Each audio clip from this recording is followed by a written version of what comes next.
Hello, all, and welcome to Stories with Danny Christopher, aka Mr CCDV. How are we doing this afternoon, sir? Oh, happy, happy, joy, joy, happy, happy, joy, joy. Oh, Stampy, you idiot. And of course, welcome Mrs. Canuck. Welcome Gorilla's Random Thoughts. Welcome John John DeMarco. DeMarco. And anyone else out in chat. Welcome. And today, yes, Gorilla's Random Thoughts, we get to hear Boom Boom story. Now, I have heard the Boom Boom story, but yes, we were going to get to the cliffhanger that we left everybody on last week. Yay. I do love telling this story. Yeah, I know you do. I just set it up and let you go, and we're good to go. All right, and with that, let's without further ado, as they say, you can take us to where we need to be. All right. Well, without further ado, everybody remembers what I was talking about when we first got there and we're setting up the fuel system bags, right? And we had a little bit of fuel leak out, and everybody was like, "Oh no, you can't light a lighter around that," and blah blah blah. And, our squad leader lit a match and threw it into the puddle. Match went out. No big boom boom. Yeah. Well, that was early April, late March, early April. And so the temperature of the fuel was below what's called a flash point. The flash point of jet fuel is 110 degrees Fahrenheit. Or maybe it's 112. Jeez, it's been a long time since I was a fueler. Anyway, whatever the case may be, it's well under 120 degrees. So there we were, and I talked about it being Groundhog's Day for the entire 4 or 5 months. We finally got around to getting ice and sodas, and we had the frozen arm competition and all that stuff, all the crazy stuff you do when you're bored and, well, basically camping for months at a time. But we finally got orders to redeploy to get back to Kuwait and come home. And so we had to break down the 12 bags we had set up there. Mind you, we didn't have camo netting. You know what camo netting is, right? It's just little strips of well, it used to be canvas or something. Now it's plastic. It's all plastic. But they're all looped together and it breaks up the outline of whatever it's supposed to be covering. So it looks like a little mound of trees or something. Well, we didn't have any of that strung over the bags, which, in hindsight, maybe we should have. Because a little bit of shade is better than no shade. Yeah. But we were using all the camo netting for the tents and the sitting areas that we were in, so we didn't have any over the bags. Again, hindsight being 2020, we should have. However, we didn't, and so at 118 degrees in July, with the sun beating down directly on bags that are damn near empty, 50 to 100 gallons of fuel. The fuel is, as you can tell, heating up rapidly. And some of it is vaporizing, but it's all really, really hot. Right? So we pumped the bags down as far as we could. But it's impossible to get all of the fuel out of 50,000 gallon bags. Just totally impossible. So, we're breaking down the system. Well, I was on night shift guard duty at that time, so I wasn't actually out there for the event. Kind of lucky, although it did wake me up out of a dead sleep. And you're asking yourself, how do you sleep in 118 degree weather with no air conditioning inside a canvas tent? Well, when you're exhausted, you sleep. Yeah. So, one way or another, you going to bed, boy. So me and my security team were sleeping in the tent, and so I got most of this information secondhand, but I did get to see the aftermath. I was like, whoa! So remember, it's maybe 100 gallons, maybe 100 gallons of fuel, probably less. But they're disconnecting hoses and they're capping as much as they can, and sucking up the fuel or soaking it up with rags and things like that, whatever, to try and get as much of the fuel out of it as possible. At this time, even if you touched the fuel that came out of the bag, it's hot. I mean, you can feel how hot the fuel is by touching it. Yeah. So that same old argument popped up again. Somebody was going to light a cigarette while they were breaking down the bags, and my squad leader said, or no, it had to have been somebody else. Must have been one of the other specialists. Anyway, told them not to light up a cigarette because, fuel, hot, fumes, all that stuff. Yeah.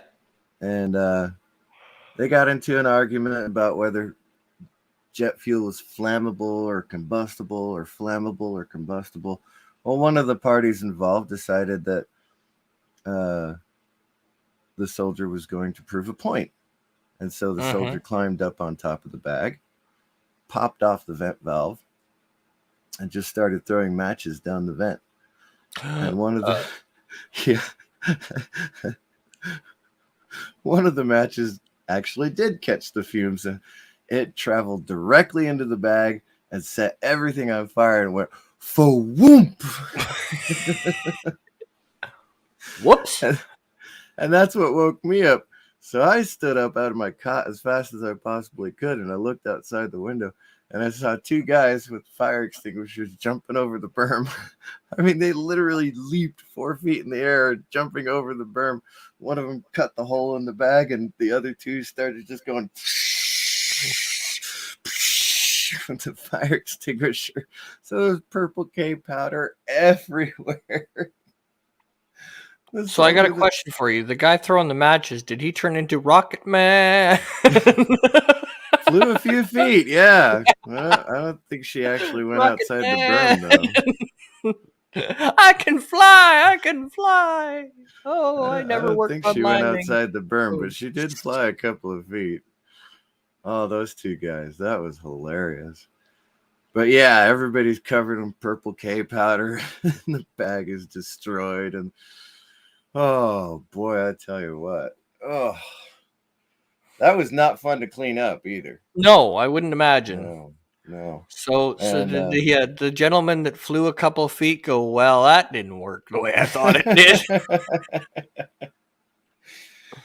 It's funny, at the end of the deployment when we got back, we all got awards, right? And yeah, Staff Sergeant and above got Bronze Stars, and E5s and below got Army Commendation medals. The soldier who blew up the bag got the exact same Army Commendation medal that I got, even though I sewed a guy's finger back on, stuck a bazillion people, diagnosed a bazillion other things. Friend of mine who wasn't even nuclear qualified was setting up the nuclear alarms around the camp and maintaining those the entire time. There were a bunch of other people that did a whole bunch of really heroic things, and we all got the same award. Well, he got the award for man who reached flight. Should have actually made one of those. Defier of gravity. That would have been a really cool certificate of achievement, Defier of Gravity award goes to that dumbass. 2 people. One for a wind-blown defier of gravity, the other one for an explosive defier of gravity. Yeah. Hello, Eastland Burkholder. You're absolutely right. Yeah, fumes and fire do not mix. They are bad together. Yeah, they don't mix well. So that bag was destroyed, and I came off of guard duty, I think, the next day. So I actually had to go back out there and start working on the farm again. It does have a procedure in the manual for decommissioning a bag. That's a euphemism, isn't it? Decommissioning a bag. um, and that is to cut off all the fittings and then find a suitable hazmat dump to put the remainder of the rubberized Kevlar bag into. Mm-hmm. Of course, that's what we did. Oh, of course it is. Yes. Yeah, Cut all the fittings 100%. off. We cut off all the fittings and found an appropriate hazmat dump site in the middle of Iraq, in the middle of a war. Mm-hmm. That's exactly what we did. Yeah, I'm sure those are like at every 5-minute checkpoint. Oh yeah, absolutely. Of course. Yeah. It's right next to that, liquor cabinet that's every 5 minutes, right? Yeah. Yes. Oh, in Yeah. the Middle East, you can't take a step without stepping on a whiskey bottle. Yeah. And the gourmet steaks that they serve every 5 feet too, Yum. right? Boy, I tell you. Some of Yeah. the best grass-fed beef I've ever had. Well, grass fed anyway. Well, might be sand fed, but I'm pretty sure they used all the grass for the cigarettes I was smoking for the Yeah, last several months. Well, first they feed the cattle and then they put it in the cigarette. That's the brown. Oh, right. Okay. Yeah, there you go. There's Oh. your mixture. Yeah. You finally figured out what was in the cigarette. But so was there any repercussions for being stupid, or was it just I bet you won't do that again? Oh, I think the soldier got an abbreviated Article 15 hearing. The Uniform Code of Military Justice has chapters and articles, and we just break it down in the Army. We say Article 15. Some branches say like Section 32 or something like that. I'm not sure. Okay. But we just call it Article 15. And you have a choice of, judicial punishment, which means you go to a courts martial, or non-judicial punishment, which means you accept the commander's punishment. And of course, the commander has certain things that he's allowed to assign to the soldier. Yeah. So I think this particular soldier got 7 days restriction and 7 days half base pay held or something like that. Mm-hmm. So and a lot of bandages. Actually, nobody got hurt. No, well, that's good. Yeah. Yeah. Oh, they'd have dragged me out of my cot if somebody had gotten actually hurt or burned or anything. That's why the story's so funny, is because nobody got hurt. Yeah, that's why you can laugh about it. Yeah. Although you almost wish there was a hey Junior, watch this. Boom. Oh well, that didn't go to plan, did it? So yeah, now I've seen full fuel bags blow up before as well. When they're close to when they're close to 50,000 gallons. You can find pictures of them online. But the pictures don't do it justice. No. I mean, you're talking about a jet fuel fire that a mortar round hit or a rocket hit, and it just went up like a pillar of smoke, 50, 60 feet in the air. It's a beautiful thing to see, but it's a horrible thing to watch. Yeah, it's like, oh, that made a mess. Yeah. So now, what is there any once that happens, was it like, okay, dum-dums, let's smarten up here? Like, do I really have to read this book again? Like, seriously? We didn't even do remedial controls where, like leave your cigarettes and lighter and matches over here. We didn't even do that. We just said, hey, guys, go 50 feet away before you light up. Yeah. That's all we said. We have jets that fly. We don't need you to. Right. We have jets that fly. You don't have to. I mean, in the States, I've been to some fuel farms where you're not even allowed to go into the fuel farm with a lighter in your pocket. Well, You have to no. check them at the gate, right? Yeah. But we were in Iraq and everybody was tired and just wanted to go home. Yeah. So we did that. Um, I don't know. I wasn't there for the rest of the breaking down of the camp because I went with the advanced party back to Kuwait in order to um, secure housing for us. Okay. Uh, so I wasn't there for the rest of the breaking down of the camp. I don't have any other stories for that. It's just that the two fuel trucks and two Humvees that we took back for the advance party, we left. Now, the scary part about that was getting to the border of Iraq and Kuwait because there's a little village right there at the border, and Mm-hmm. men and little kids were all coming out and yelling at us and asking for things, and we didn't have a lot of cargo room, so our duffel bags and rucksacks and personal bags and things like that, a lot of that was all strapped on the outside of the vehicles. So uh, we had a lot of lost gear going through that little Yeah, town. yeah.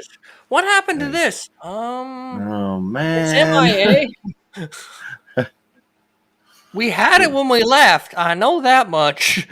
Other than the that, worst couldn't part tell you. about the worst part about that is when we got back, you're supposed to be able to fill out a loss report, Mm-hmm. and they denied all the loss reports, so we had to replace the equipment ourselves out of pocket. What was the rationale for that? The army figured we shouldn't have had it strapped on the outside of the vehicle. Hmm. Did they suggest where you were supposed to put it? Like between In a your ears? cargo truck, dummy. And you go, uh-huh. And where pray tell were these cargo trucks? Oh, the opposite side. Okay. Yeah. Way back at camp. Yeah. Where's cargo truck? Nowhere near you. But I was supposed to use it. Yes. But Yeah, if it's not yeah. near me, how am I supposed to use it? That sounds like a you problem, not a me problem. Now, have you've driven on unimproved roads, right? Or roads that were once paved and are now mostly pothole and, Yeah, that jagged sounds like edges and downtown things. Winnipeg. I mean, So we were on the once paved streets with all the potholes and everything. And at this time, I'm exhausted. I've been uh, malnourished and underwatered uh, and just physically exhausted the whole time. So it seemed to me like even when I was driving that the driver was trying to hit all the potholes. But the difference is in the driver's seat, there's at least some cushioning, a little bit of a spring action, so the seat would bounce a little bit. mm-hmm. In the 5-ton I was riding in, was I in the 5-ton? Or was that on the way out? I know we had two fuel helmets with us. I must have been in a 5-ton. Because this is where it gets really interesting. None of my stuff got taken, of course, having been in a 5-ton. I wasn't driving the whole time. And when I Mm-hmm. was not driving, the passenger seat is the battery case. So there is like a 2-inch foam pad cushion on a metal box with a seatbelt. So I had to wear my helmet all the time. Of course, we were in theaters, so naturally I had to wear my helmet. But I had to wear my helmet every time because every time we went over a bump, I would fly up out of the seat and hit my head on the ceiling. And Yeah. we had a ring mount for either Mark 19 grenade launcher or a 50 caliber machine gun, right? I mean, it was closed and the lid was on it. So every time we hit a pothole, the truck would bounce and I would bounce out of my seat and hit my head on the ceiling. I I was know. so tired. And then Concussion syndrome system kicking in now. Tunk. Oh. we got into Kuwait, past that little village where everybody got their stuff stolen. And we nearly had to run over people. I mean, we slowed down just Mm-hmm. enough that we pushed them out of the way with the bumper, but we nearly ran over several people because they were trying to block the road. But we finally got into Kuwait. Now, what was a paved road turned off onto a dirt road. Regardless of whether it rains or not, you know how dirt roads get rutted. Yep. Oh, I swear to you, I thought my spine was going to turn into jelly by the time we got to Camp New York. Yeah, and then if you get that Jack who's working the grader and he decides to turn it into a washboard because it's fun. Yeah. The washboard has to be there so that the water can run off. Dude, yeah. we're in Kuwait. Details. It rains once every 5 years. Details. Yeah. No, we finally pulled into Camp New York. Oh, that was a glorious thing. The very first thing I did was go to the PX, buy a carton of cigarettes and a 6-pack of apple juice. Yeah, I think the 6-pack of apple juice was a very bad idea.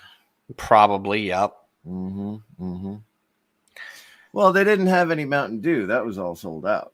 So the next Well, of course. for me is apple juice. So I grabbed some apple juice and went back to where we were staying because we hadn't even been assigned tents yet. And so we had the 2 Hemmets parked next to each other, 5-ton on one side and the Humvees on the other. And we just strung the camo netting across the Hemmets and set up our cots between them. So I went back there and started drinking the apple juice. And, well, you know, if you're not used to drinking fruit juice for 7 months, and then you shock your body into drinking a whole bunch of apple juice, guess what happens? You meet the porcelain god? The green apple splatters. Yeah. Yeah. The apple juice trot, you know? Yeah. Give me a book. I'm going to be a while. Yeah. Oy. Yeah. So how long from the time you get into Kuwait till they put you on a plane and go, you're going home to the States? Well, being on the advance party, we were there for about 5 days longer, but it actually only took about 2 weeks. Okay. Total. Yeah, because when we got into Kuwait, all the equipment we were taking home with us, the stuff we didn't draw from pre-positioned equipment, had to be washed because you couldn't bring any contaminants back with you. Now, mind you, we've got desert sand and camel spider eggs in our bags and everything else. They didn't make us wash those. No. But every single vehicle, we had to take all the rubber mats out of them. We had to take all the cushions out of them. We had to spray nasty, dirty, stinky water all over the inside and outside of them. And they had to be inspected. And some people had to have theirs washed 4 or 5 times because they just couldn't get it. You know, like, yeah, there's just too much there. Spend an extra half hour, get into every nook and cranny, and then go have it inspected. Yeah. Inspector's like, fail, next. But even though the water was dirty, nasty, stinky, oily mess, we just put our rain gear on, and every single person volunteered for that duty. Every single one of us. Why? Because it's water, man. It's 120 degrees in Kuwait. We having a beach party. We weren't just spraying the trucks down. We were spraying everybody down. Yeah. Hey, Commander, what? What? Oh, thank God I'm wet. This Yeah. will last about 5 minutes. Yeah. I'll be dry by the time I get to the truck. Oh, it evaporated so fast. Oh, unbelievable how hot it was out there. But before we got to that, we were waiting on the camp to assign us tents for the company. So we were parked between the Hemmets. And we had our little camp chairs and everything. So, hey, Jedi Bill, Dad Man Walking. Welcome, everybody. So we were sitting between the Hemmets, and it's hot, and nobody wanted to play cards anymore. We were so sick of it. We really weren't even chatting or goofing off or anything. So just sit there with a couple of water bottles, try and drink them before they get too hot, waiting for chow, so we could go. There was actually a dining facility on Camp New York. So waiting for that. And flies. Oh my God. There were flies. The entire Camp New York was clouded by flies. It was horrible. So I'd just sit there in my camp chair, arms resting on the armrest, and a fly would land on my arm, and I'd flick it. And the next one would land, and I'd flick it. We'd have a contest to see who got the most in one day. Yeah. My record was 57. There you go. I don't even think I won that day. God. And they were out of fly swatters at the PX too, so couldn't even get a fly swatter. Wouldn't want to swat that many flies on my arm anyhow. No. So flicking them off with my finger, we got really good at it. I would imagine still fairly decent at it too. I do that once in a while in the summer. And just see a fly land on my arm or something, and I go, I wonder if I still can. I'm about 50% now. Not nearly as good as I was back then. I wouldn't be in the Olympic team, but I could still hold my own. So we started, the rest of the company finally showed up, and we got our tents. Now this is a story all in itself. This is a story all in itself. July, Kuwait, 120 degrees, and they assigned us a tent city for the company that had air conditioning. Oh yeah, we were so excited. Oh, we got our vehicles into the parking areas, went into the tents, put our gear down, was like, okay, how do we get the air conditioner turned on? Oh yeah, we can't. The generator's broken. And that's why we shot him, Your Honor.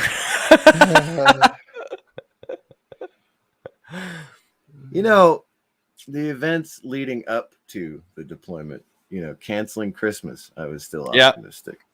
Deploying very close to my birthday, I was still optimistic. Going into Iraq, I was still optimistic. Coming out of Iraq, I was still optimistic. But when they told us that we couldn't use the air conditioner because the generator didn't work, I lost my shit, man. I broke down. I really did. Oh, I wept, Are you fucking kidding me? We can make jets fly. We can make tanks roll, but we can't get a generator to start. I can't do this anymore. But yeah, you know how they say there's no atheists in foxholes, right? Well, yeah. I've never been an atheist. I've been a Christian my whole life. Yeah. Right. So praying isn't new to me. It's not something I've never done before. But that day I was kneeling on one of the cement jersey walls and just crying my eyes out and crying to God and going, this is killing me, God. I can't do it. And I know it was a coincidence that they happened to be bringing a new generator, but while I was praying, the new generator came putting up, and I went, "Thank you, God." Yeah. It's like, oh, thank you. What do you mean that's not for us? It is now. But I was there in a flash. I was holding the flashlight for the guy, and I was wherever you need me to point it, I don't care. Anything. I'll hand you a tool, whatever. You need me to lift the thing off the truck? No problem. I'll put fuel in it. No problem. Whatever. Yeah. Whatever you need me to do, I'll do it. Yeah. What do we need to get this puppy going? You need that dynamited? No problem. I'm not a dynamite expert, but I'll get that out of the way. That first blast of air conditioned air on my face. Oh, I thought I was going to die. It was so I assume it's a shock to the body, though. We had the temperature set at like 87 degrees. So yeah, it was still a shock to the body, but it wasn't really cold. Yeah, like it's not like you're going down to 30 or Right, anything like yeah. that. We weren't in danger of hypothermia or anything like Yeah, that. It just felt like it. yeah, it's like, oh, breeze that doesn't make my skin boil. This feels Yay! good. There's no sand. It doesn't feel like I'm standing in front of a blast furnace. Ah. Yeah. See, and my luck would have been the minute that the air conditioner kicked in, some jack would have said, "Okay, now I got a mission for you over there." No, my operational circle is right here. Oh, the I don't funny operate outside of this tent. one of the smartest things that our commander did for us during that whole redeployment sequence was she had us working early morning, so dawn to about 11 o'clock, Mm-hmm. and then we'd come back at uh, 6 o'clock and work Yeah. till dark, and sometimes into the dark. So the hottest part of the afternoon, we were in the tent. Yeah. We were in the tent catching naps and Yep. playing games and watching movies. Oh, Yeah. finally! Oh, that sun is getting pretty high. I think it's time for a nap. All right, See y'all in a bit. let's go get some lunch and get back to the tents. Woohoo! Yep. Oh. I mean, we had to repack every Connex, had to wash all the equipment, all that stuff. But yeah, we were only there for about 2 weeks. And by the time we had everything packed up, everybody was just champing at the bit, going, let's get out of here. Let's get out of here. 3 more days after we got everything packed and loaded. 3 more days we still had to wait. Such a boring 3 days. Yeah, it's like, are we going yet? How about now? But yeah, we finally got down to Camp Arif-John after we got our redeployment orders and got loaded up onto I think it was a 737 we came back on. So where do you land when you come back? Well, we took off out of the commercial airport near Arif-John down in Kuwait City. We landed in Ireland on the way back, and a couple of guys, they snuck a few pints. Yeah, I would imagine, yeah. Me, I didn't. I was. They still told us we weren't allowed to drink, so I didn't. But a couple of the guys did. Mm-hmm. I just went out and smoked myself into a frenzy because that's like a 6-hour trip to Ireland and then another 8 hours to. Where were we? Out of Colorado? Yeah. So Fort Carson had its own airfield. So, or did we land at Peterson Air Base? May have been Peterson Air Base. But yeah, I don't even think we stopped in New Jersey that time. I think we flew straight from Ireland to Colorado. Mm-hmm. Yeah, that makes sense. It wouldn't be that much. So do you get leave when you get back, or what's that? Do you get leave when you get back, or? Yeah, it takes a little while to process everything because we have to go through redeployment briefings and readjustment briefings and things like that. But all of our families were at the airfield waiting for us, so we got to go home. It's not like we were locked down there at Fort Carson, so we got to go home. But yeah, it was a couple of weeks of redeployment briefings and reintegration briefings, and okay, your wife has had your checkbook for the last 6 months, so you better not try. And I was like, yeah, whatever, got it. Yeah. You're back from a really dangerous place, so you need to start. And he was right. I mean, the briefing was absolutely correct. We were headed to church or maybe dinner or something. I'm not sure. But I saw a cardboard box on the side of the road, and I flinched and nearly pulled the car out of the lane. Yeah. just to avoid the cardboard box. Yeah. And the little things. Yeah, it's the little things that you never know are going to happen. Somebody drops a tray of dishes behind me. To this day, I still jump out of my chair when they do Yeah. that. uh, the box on the side of the road. Uh, Here's the worst part, and it's going to make me sound racist, but it's not racist. If I take my kids to a birthday party or something, and let's say it's at a really crowded place like Chuck E. Cheese's or something, right? Yeah. Where the pizza's really not that good, and it's really noisy, and kids are running all over the place. But there's a Mexican family on one side, and they're all speaking Spanish, and um, I think they were Pakistani. I talked to one of the guys for a little while, and it was no problem. I had no trouble with that at all, right? Talking to the guy one on one. I think they were Pakistani. Anyway, they were speaking um, Pashtun, I think is what they speak, or whatever. Anyway, so I was surrounded by brown people speaking foreign languages. Mm. I said, I need a ride home. I can't stay. I'm sorry. I love you. Yeah. It's just little things that trigger memories and things that just you wouldn't think, like, like your major triggers, people would recognize would be like fireworks. Okay, they sound like Right. explosions. Sense. Yeah. But a cardboard box, it's just a cardboard box. What are you worried about?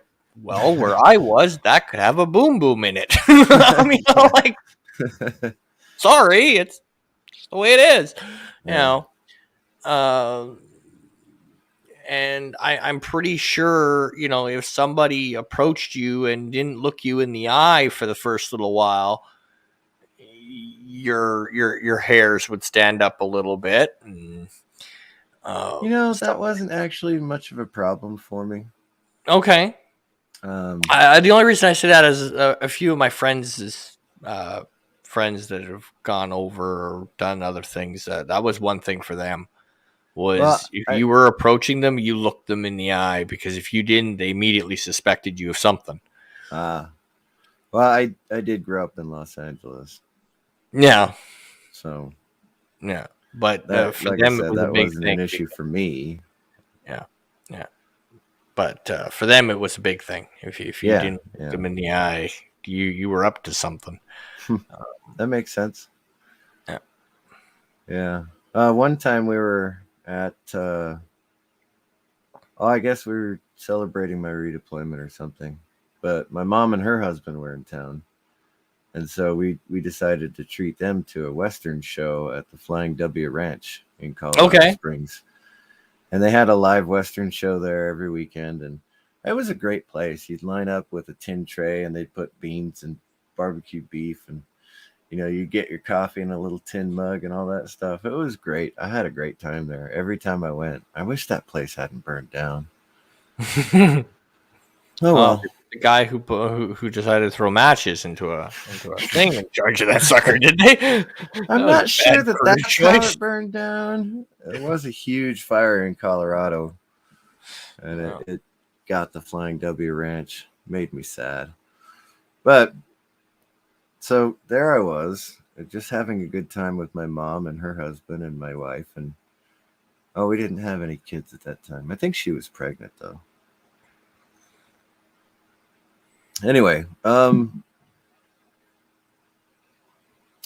it just so happened to be the Air Force Academy graduation dinner. Okay. And so a lot of,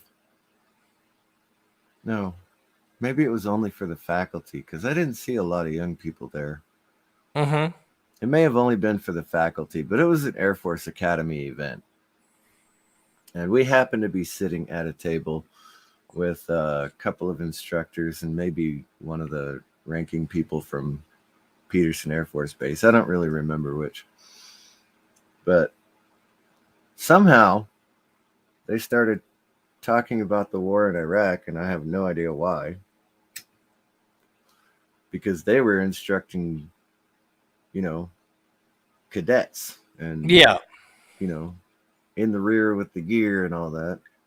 And one of the things, and it really shouldn't have set me off. I should have just, been like, chair force, whatever. It Yeah. really shouldn't have set me off. But he said, we could have won the entire thing with an air campaign. And I just stood up and walked out. Yeah. Yeah. Now, I was shaking, right? And my mom and her husband was a Vietnam vet, and he saw me start to shake. And he saw me get up and walk out so I could light a cigarette and just smoke. Yeah. And he leaned over to the colonel and he said, he just got back. Why don't you shut the fuck up? Yeah. Yeah. Yeah.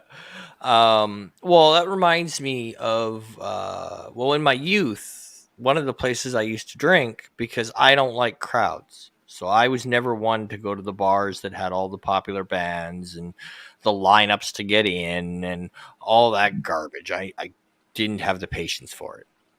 So one of my favorite places to go drinking was the Legion.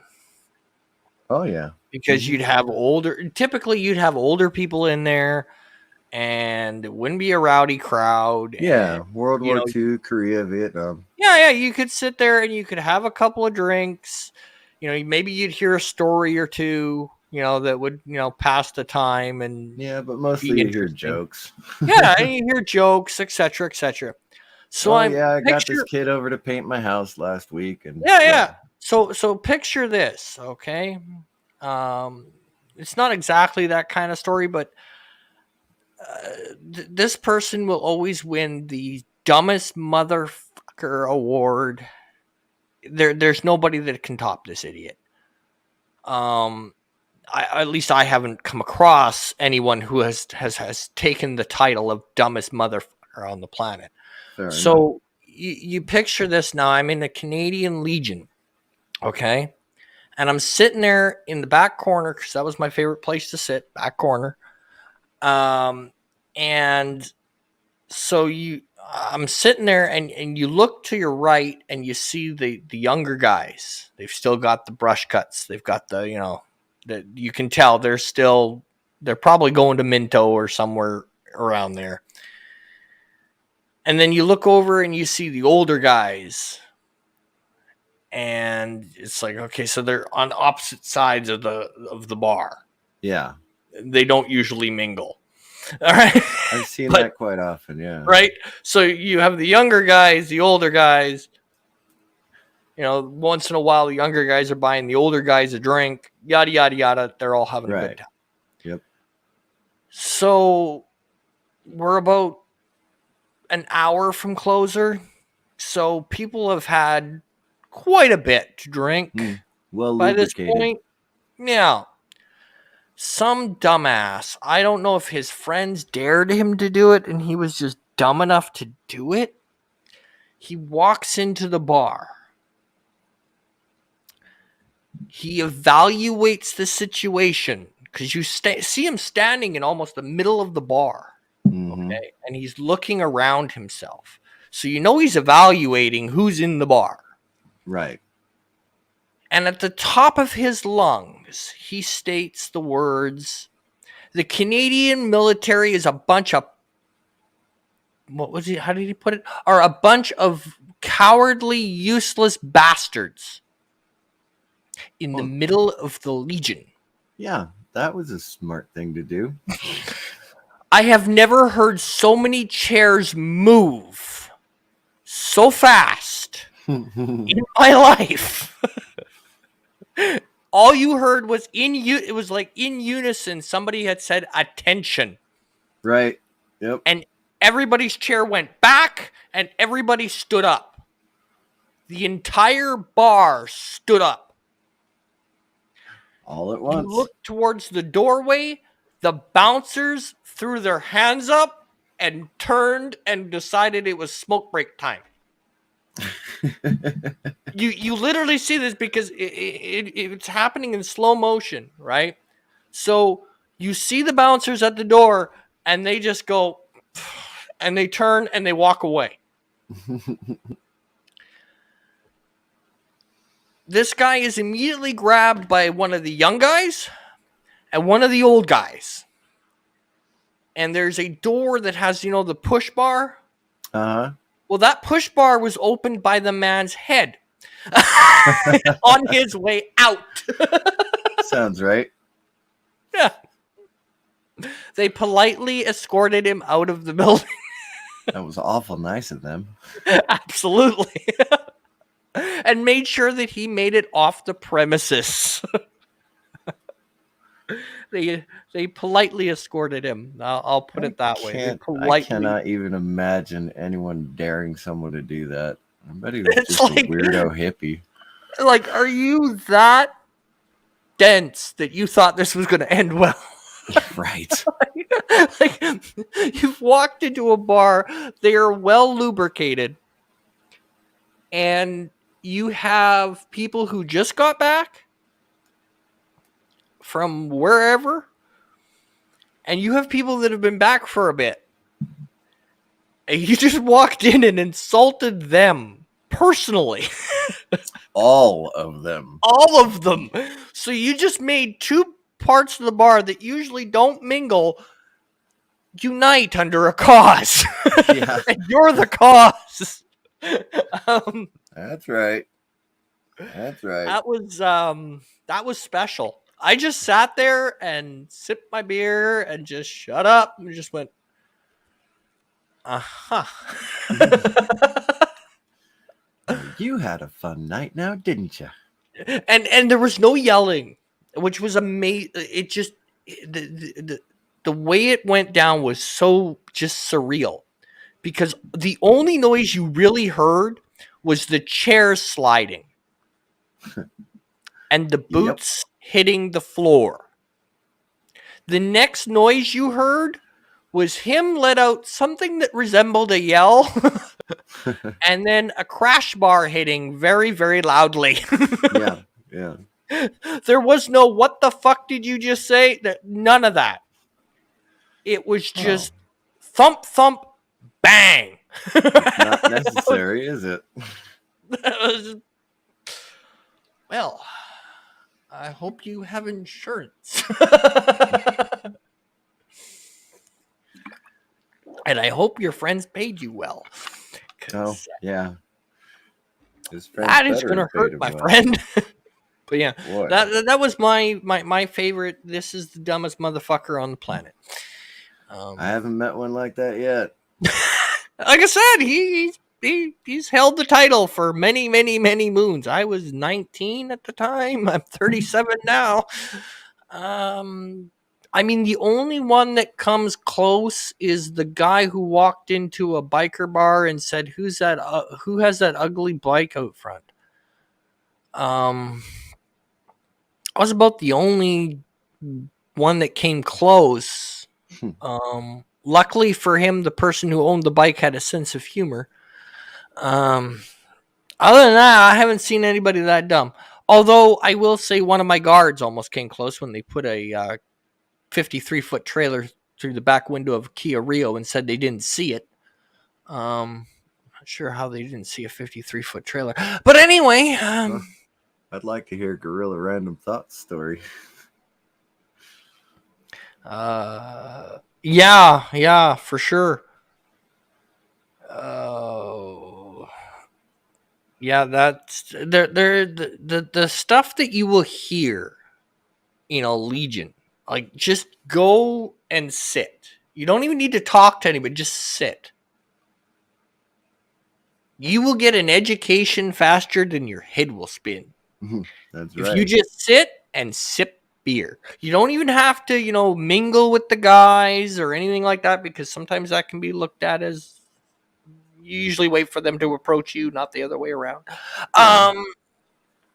Especially if you don't have any rank to your name. It's usually better they approach you, not you approach them, but that's just my thinking on it. I could be wrong, but that's my thoughts. But just the stuff you'll hear. You will be surprised at the stuff you will hear just sitting there like a fly on the wall. Especially if the old timers and the young timers get at it. Oh, yeah. That can be we fun. did this. Oh, yeah, well, we did that. Oh, yeah, well, we did this. Oh, yeah, well, we did that. My favorite was this guy was telling an impassionate story about something that just had happened a little while ago. I can't remember what it was, but he was an impassionate story. And the guy looks at him, he says, and that was his only answer. Like, it was like a half an hour impassionate story. And the guy just looked at him and went, and I was an afternoon when I was in, and you guys have gotten weak. That was the only thing he said. And he got up, grabbed another beer, and went about his pool game. It was just like, and? Yeah. Next. It's just, to me, it's always been kind of funny. But we'll take a pause here, and I'll thank everybody that came in the chat, and I'll thank Mr. CCDV once again for putting up with me and allowing me to host his stories, because, you know, I said this at the beginning when we started this. I think no matter if it's just, we took 2 weeks cleaning bags and trucks and stuff, it is a great thing to hear, because that's not the parts we hear about. Yeah. Right. Yeah. And that's one of the things that made some of my favorite shows the coolest. Like I know MASH went on like 7 years longer than the actual war, but it was a fun show to watch, And, but it's stuff you don't think about, right? Like, you're in you're in the zone. Okay, now you're out of the zone and you're home. No, not technically. And then, even when you do get home, there's still shite you have to do, paperwork you have to fill out. And it never ends. And then people who haven't been there telling you what it was like while you were there. Oh, I know. Yeah. It gets annoying. Those are my favorite people. People who were not there, had no fucking clue, but apparently know it all. Of course they do. Yeah, of course they do, because their textbook told them so. Thanks, Colonel. Yeah. Usually they have a very high rank, and you usually have to go, yes, sir. In the back of your head, you're going, you haven't got a foggy fucking clue, do you? Yeah. No, I don't know what the colonel had gone through. All I knew was he was an instructor at the Air Force Academy, but he wasn't there. I could tell you that. Yeah. And that's a big thing too. I think a lot of times, even in our own lives, we sit there and, like I struggle with it daily, because, I've experienced a few things that have made me jaded to a degree.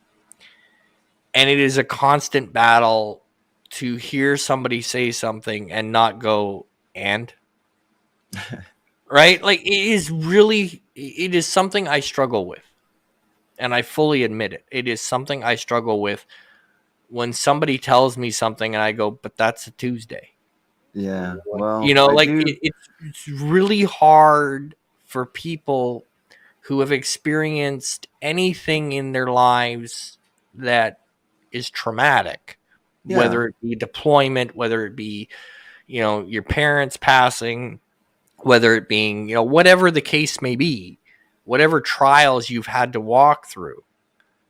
There are, there's a point where sometimes you become numb and jaded to something that you would consider, minor. Tuesday. I do try to show empathy. I mean, obviously, I always draw the parallel. It's really hard when a guy stubs his toe and goes up to a person who just got their leg amputated and says, my foot hurts. Right? It's that mentality, right? The guy who just got his leg amputated is going, what are you bitching about again? Right? You stubbed your toe. Oh, poor baby. Yeah. Do you see my Well, life? No, I don't either. Like it like I say, I still try to show empathy. I mean, yeah. there's no reason not to. It's not going to cost me anything. No. And So it, like it is one of my weak points. now, I do not have empathy for those who say they have PTSD because Starbucks ran out of their favorite Oh yeah. muffin flavor. Yeah. Oh, the special people. Yes, yes. Um, yeah. Or the other one that drives me nuts is, you could sit there and say, "Well, my house blew up." Well, your house blew up. Oh, you should have seen me last week. This happened. It ain't. Oh I wasn't yeah, starting a competition, my friend. right. Oh, I've known a lot of one-uppers. I'm Yeah, not a big fan of one-uppers. I yeah, don't like those people. yeah. I But sound like one sometimes. yeah, yeah. I could probably be accused of it on occasion, rightfully so. But you find, I think where I was trying to go with that is, in your life, always remember that every person has walked a different path, and sometimes what you look at as Mount Everest, they look at as a small little bump in the road. Right. And try to always gauge your room. So if you walk into a room of amputees, you may not want to complain that you stubbed your toe. Yeah, that kind of thing. Right? Like, judge your room. But anyway, with that said, I want to say thank you to Mr. CCDV. Thank you to everyone in chat, and welcome, Orville Nation. We're just wrapping up here. And next time we go into my third deployment in 2005. Oh, joy. Is that when they deployed you to Chuck E. Cheese? No, just kidding. um, or maybe they sent you looking for a double Ed and wrench, Yeah, I or get a that a hootma. lot What's it? actually. Yeah, I'm still Yeah. gullible like that too. Oh, we used to do it Go get all me the a can of time. air We and did it. Oh my goodness! yeah. When I was young, I was a jerk. We had one Check the guy. armor on that tank for soft spots. Here's a ball peen hammer. Yeah, You know, we yeah. had we had one guy going into the storage shed for what was it? A double-ended socket wrench. Yeah, yeah. Because we needed to get two bolts off at the same time because they had to be removed at the exact same time. So we needed the double-ended socket wrench. We told that story with a straight face. To this day, I don't know how. And not only did we tell it once, we told it 5 times because he came back 5 times asking us, "Are sure that's what you need?" Oh my god. But anyway, moving on. Before I reveal just how much of a jerk I was in my youth, we will not talk about the lieutenant's latrine we put saran wrap on. And then put X-Lax in his chili. But anyway, right before parade. But details. He was a jerk. But anyway, with that, I will end this with saying thank you and good night.